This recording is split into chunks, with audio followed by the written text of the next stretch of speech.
سنت والجماعت کا جو عقیدہ ہے یہ بڑا مضبوط عقیدہ ہے. میں کہتا ہوں میں بڑا تنگ بھی ہوں ان سے, سنیوں سے. میں کھلا آدمی ہوں, میں کوئی ڈرتا نہیں ہوں کسی سے. زندگی موت اللہ کے ہاتھ ہے, اللہ کے ہاتھ ہے, کوئی نہیں مار سکتا. جب اس کا حکم ہوگا تو مریں گے, ہیں جی. تو اس لیے ڈر کوئی نہیں ہے, صرف یہ ہے کہ مجھے ان سے گلہ بھی بڑا ہے کہ یہ سمجھتے ہیں کہ ہمارے مسلک کی ترجمانی کی جائے تو ہماری ساری ان باتوں کو مان لیا جائے جن کا ہمارے پاس ثبوت نہیں ہے اور ہم نے اپنی طرف سے گھڑ کر اس کو دین میں شامل کر لیا ہے. ان کو بھی مانو تب سنی ہو, یہ میں نہیں مانتا. ٹھیک ہے, چاہے بریلوی حضرات تنگ ہوں, چاہے کوئی بھی تنگ ہو. کئی لوگ کہتے ہیں جناب تم اپنا مذہب بتاؤ کہ تم بریلوی ہو, دیوبندی ہو, شیعہ ہو, اہل قرآن ہو, تبلیغی ہو, کیا بلا ہو. بھائی کبھی بریلویوں کی تعریف کرتے ہو, کبھی ان کو دھر لیتے ہو, کبھی دیوبندیوں کی تعریف کرتے ہو, کبھی ان کو دھر لیتے ہو, کبھی شیعہ کی تعریف کرتے ہو, کبھی ان کو دھر لیتے ہو. تم یہ چکر کیا ہے, تم ہو کیا؟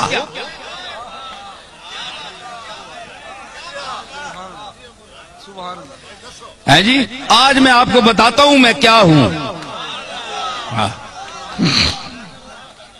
دیکھیں صاحب, یہ ان کا سوال بجا ہے کہ یہ سارے لوگ ان کی تعریف کرتے ہیں اور کبھی جو بہت خوش ہوئے ہوتے ہیں وہ دیوبندی بھی کہتے ہیں یار یہ تو ہمارا آدمی ہے, یہ دیوبندی ہے.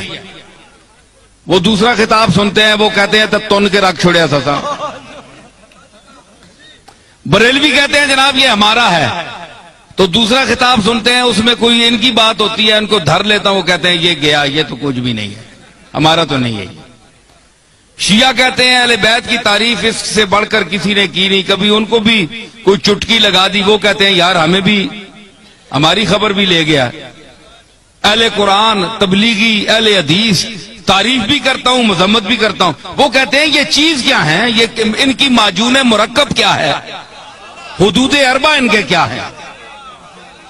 تو میں گزارش کروں, بات یہ ہے کہ میرا کوئی ذاتی مذہب نہیں ہے, نہ آپ کا کوئی ذاتی مذہب ہونا چاہیے. ہمارا مذہب, ہمارا عقیدہ, ہمارا مذہب, ہمارا مسلک, ہمارا نظریہ, ہمارا اندیہ وہ ہونا چاہیے جو اللہ کی آخری کتاب قرآن مجید میں آیا ہے, یا جناب محمد الرسول اللہ سے جو عقیدہ, جو طریقہ ثابت ہے وہ آپ کا اور میرا عقیدہ ہونا چاہیے. ٹھیک ہے نا, یہ مسلمان کی تعریف ہے. تو ہر یاد رکھیے کہ ہر مذہب میں, ہر مسلک میں افراط و تفریط ہے, یا کوئی کسی بات میں گھٹ جاتا ہے, بہت دالیوں لے ونن تے بعض جگہ وہ اتنی شدت کرتے ہیں کہ حد سے بڑھ جاتے ہیں. میانہ روی, حضور نے فرمایا خیر الامور اوسطھا, یہ آپ کا ایسا جملہ ہے کہ پوری کائنات کے ہر چیز پر اس کا اطلاق ہو سکتا ہے. پوری کائنات, ہر عمل, ہر نظریہ, ہر نقطہ, یہ سرکار مدینہ کا وہ ارشاد ہے. وہ کسی نے کہا نا کہ عزیز اتنا ہی رکھو کہ جی بہل جائے, عزیز اتنا ہی رکھو کہ جی بہل جائے, اب اس قدر بھی نہ چاہو کہ دم نکل جائے. ہر چیز کا ایک طریقہ ہوتا ہے, اعتدال, درمیانہ روی. تو حضرت پیر میر علی شاہ صاحب کا کو اللہ نے علماء عصر میں امتیاز کیوں عطا فرمایا, دیوبندیوں نے کیوں ان کو مانا, شیعہ نے کیوں مانا. رد مرزائیت میں جب میرے دادا وہاں تشریف لے گئے تو سب نے مسلمہ طور پر آپ کو مقتدا اپنا کیوں مانا. آج کون سا پیر ہے پاکستان میں کہ جس کو تمام مسالک کے علماء اور مشائخ اکٹھے ہو کر اپنا پیشوا مانے؟ کوئی ہے آپ کے سامنے آیا؟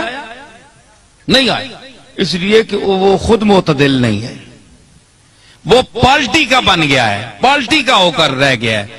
اس نے کہا ہے کہ میں نے اگر میں شیعہ ہوں تو میں نے شیعہ کی حمایت کرنی ہے، چاہے شیعہ غلط ہے میں نے شیعہ کو ثابت کرنا ہے، دیوبندی ہے تو اس نے کہا میں نے دیوبندیوں کو ثابت کرنا ہے چاہے وہ غلط ہی کریں، بریلوی ہیں ان کو میں نے ثابت کرنا ہے چاہے غلط ہی کہیں، میں نے ان کی تائید کرنی ہے۔ پیر میر علی شاہ صاحب میں یہ خوبی تھی کہ اللہ نے ان کو علم وافر کے ساتھ عقل سلیم بھی عطا کی تھی، اور وہ میانہ روی اور اعتدال حضور کے اس ارشاد کو سامنے رکھتے ہوئے کہ خیر الامور اوسطھا، کہ ہر چیز میں میانہ روی اختیار کرو، حدوں نہ ودو تے حدوں لو بھی نہیں، تھلے بھی نہ ہو جو